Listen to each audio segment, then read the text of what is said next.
فرشتے کن کے لیے رحمت کی دعا کرتے ہیں؟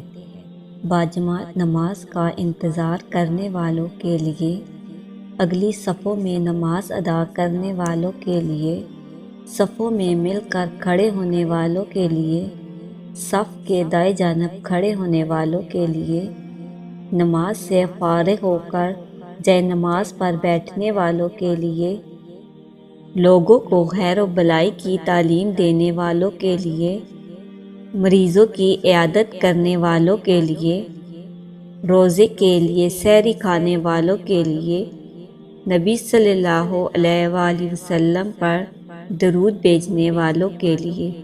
اللہ رب العزت ہمیں بھی ان لوگوں میں شامل فرمائے جن کے لیے فرشتے رحمت کی دعائیں کریں۔ آمین یا رب العالمین۔